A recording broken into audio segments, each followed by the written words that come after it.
são muitas coisas num jogo de ontem, né? Quando a seleção brasileira perde, são muitos fatores. E eu acho que não tem um culpado, um culpado, o culpado, né? A gente percebeu várias coisas no jogo de ontem que várias pessoas citou e vários nomes, né? Que erraram ou deixaram a desejar, enfim. Então, acho que eu não vejo. Assim, Bruno Guimarães, por exemplo, perdeu pênalti e eu não acho que ele seja o culpado, né? Por exemplo. Ele vai ficar marcado como o cara que perdeu pênalti, mas não me parece que a sensação geral das pessoas fosse o Bruno Guimarães, né? Como você falou, ia ter feito 1-0 e a Noruega poderia ter virado do jeito que estava o jogo. É o seguinte, eu primeiro quero falar da chegada do Ancelotti, né? Quando você contrata o Ancelotti, acho que a CBF quer algumas coisas, né? Não é informação, eu não vivo dentro da CBF, nem lembro de ter lido nada dos repórteres que cobrem, mas eu acredito que tenha sido nesse sentido. Uma delas é você ter Fonte um da sua treinador. cabeça. Pois é uma dedução. Uma delas é você ter um treinador, como você falou, muito grande, né? O Ancelotti é um dos maiores treinadores da história, né? Em termos de título. É muito grande o cara.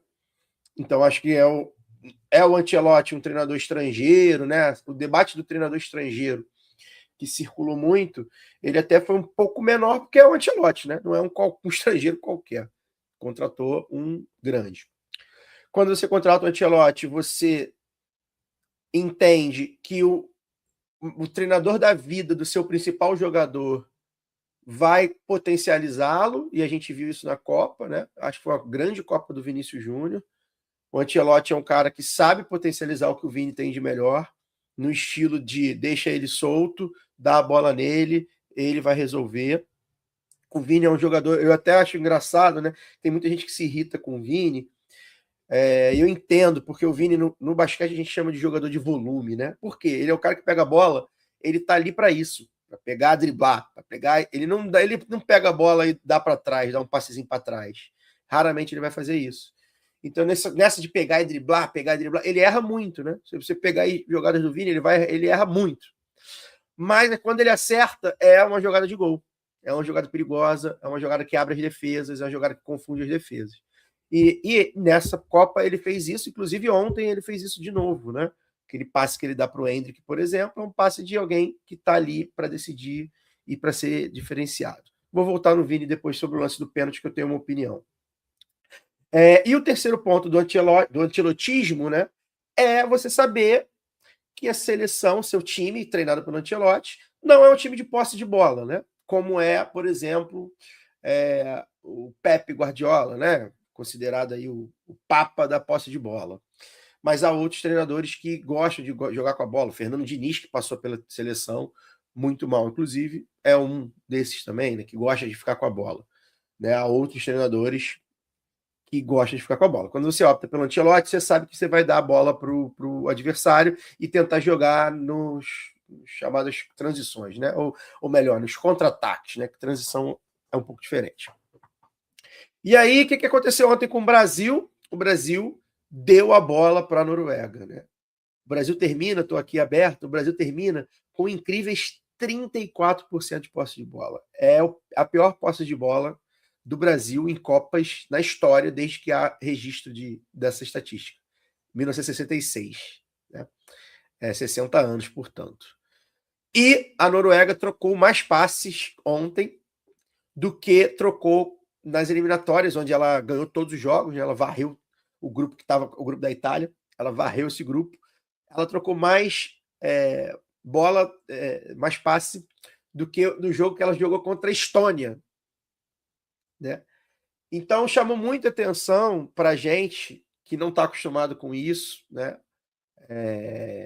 O Brasil cuida um pouco mais da bola e principalmente com jogos da atualidade, né? as outras seleções, os outros times, quase sempre pressupõe morder mais, né?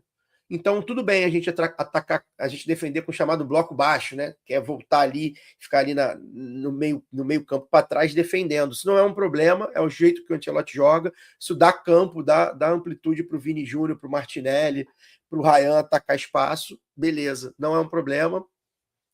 Mas o problema foi, a gente abaixou esses blocos, né? Esse bloco, né? Defendeu lá atrás, deixou os caras tocar a bola sem apertar, não conseguia apertar, ou porque não queria, não sei se era essa estratégia, espero que não, ou porque não conseguia mesmo, porque nossos jogadores não estavam aptos para isso. E aí você citou dois, né? Por exemplo, o Danilo, né? Que é um jogador que já há muito tempo não joga na lateral, é um jogador que já está mais velho, e mesmo quando jogou na lateral na seleção nunca foi bem, né? E aí acho que é por isso que é importante a gente separar o clubismo da seleção, da análise da seleção, né? O Danilo no nosso time, ele super serve, é um herói, é um grande cara, inclusive. Mas na seleção ele nunca fez nada que se importasse, né? Ninguém nunca lembrou aí de um. Mas com tudo isso, cara, quando eu falo do Danilo, acho que até falei com você no sábado, gente, lá no Shopping Pé. Mas mesmo assim, é um reserva no Flamengo.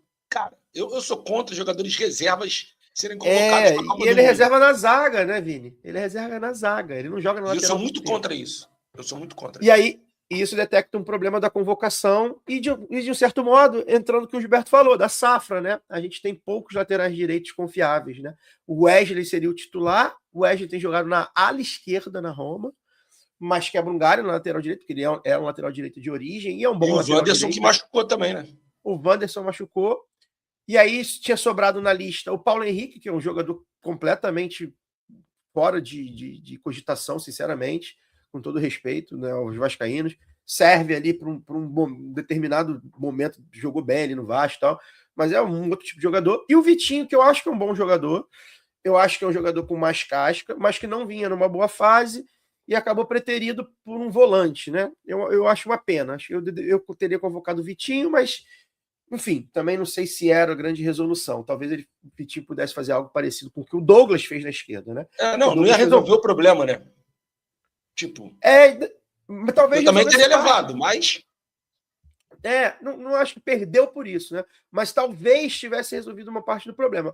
E no lance do gol, por exemplo, o Danilo não acha nem no cruzamento, o passa fácil pelo Endrick no primeiro gol. O Endrick não dá bola, não sabe. Um dos motivos que o Endrick não joga na Europa e na seleção é essa, né?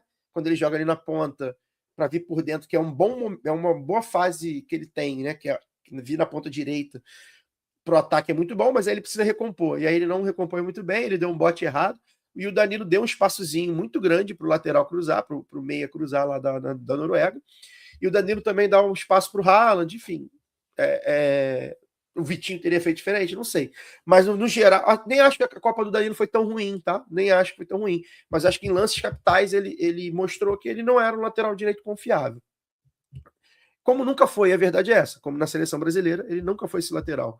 A gente nunca falou assim, nossa, o Danilo é impressionante. A gente nunca morreu de amores pelo Danilo, lateral direito da seleção brasileira. E agora, mais velho, reserva na zaga, pior ainda. Então, eu lamento essa escolha, mas entendo, e aí entra o que o Gilberto falou, né? A gente não teve um lateral direito que falasse, caraca, né? A gente está com problemas nas laterais já tem muito tempo. A gente está vivendo um momento que os laterais são muito cumpridores. Você viu o Douglas Santos cumpriu o papel dele ali, ficou ali, passezinho, mal dá um cruzamento, mal dá um drible, mal avança, né?